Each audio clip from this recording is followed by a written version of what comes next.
اعوذ باللہ من الشیطان الرجیم، پناہ مانگتا ہوں میں اللہ کی شیطان مردود سے۔ بسم اللہ الرحمن الرحیم، شروع اللہ کا نام لے کر جو بڑا مہربان نہایت رحم والا ہے۔ ليس البر أن تولوا وجوهكم قبل المشرق والمغرب ولكن البر من آمن بالله واليوم الآخر والملائكة والكتاب والنبيين وآتى المال على حبه ذوي القربى واليتامى والمساكين وابن السبيل والسائلين وفي الرقاب وأقام الصلاة وآتى الزكاة والموفون بعهدهم إذا عاهدوا والصابرين في البأساء والضراء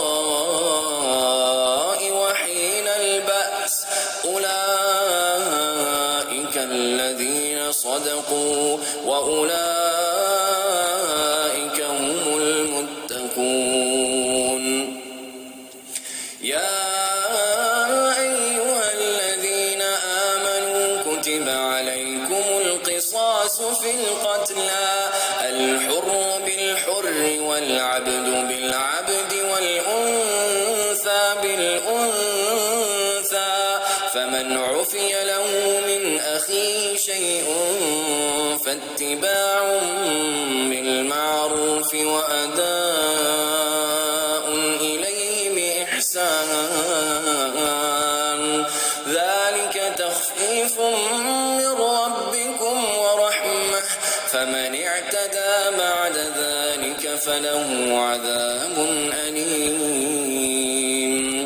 ولكم في القصاص حياة يا أولي الألباب لعلكم تتقون كتب عليكم إذا حضر أحدكم الموت إن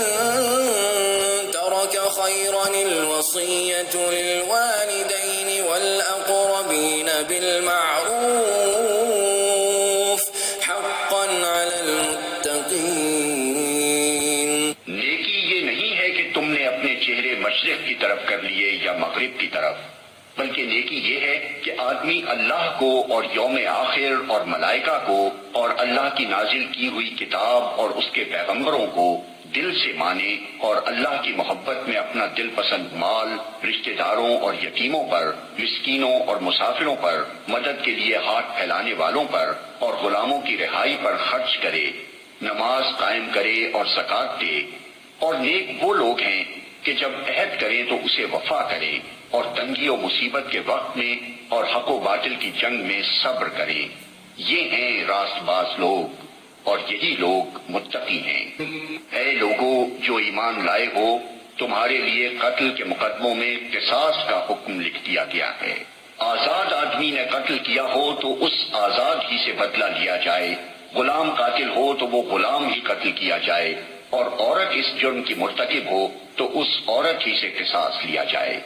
ہاں اگر کسی قاتل کے ساتھ اس کا بھائی کچھ نرمی کرنے کے لیے تیار ہو تو معروف طریقے کے مطابق خون بہا کا تصفیہ ہونا چاہیے، اور قاتل کو لازم ہے کہ راستی کے ساتھ خون بہا ادا کرے۔ یہ تمہارے رب کی طرف سے تخفیف اور رحمت ہے، اس پر بھی جو زیادتی کرے اس کے لیے دردناک سزا ہے۔ عقل و خرد رکھنے والو، تمہارے لیے قصاص میں زندگی ہے، امید ہے کہ تم اس قانون کی خلاف ورزی سے پرہیز کرو گے۔ تم پر فرض کیا گیا ہے کہ جب تم میں سے کسی کی موت کا وقت آئے اور وہ اپنے پیچھے مال چھوڑ رہا ہو تو والدین اور رشتہ داروں کے لیے معروف طریقے سے وصیت کرے، یہ حق ہے متقی لوگوں پر۔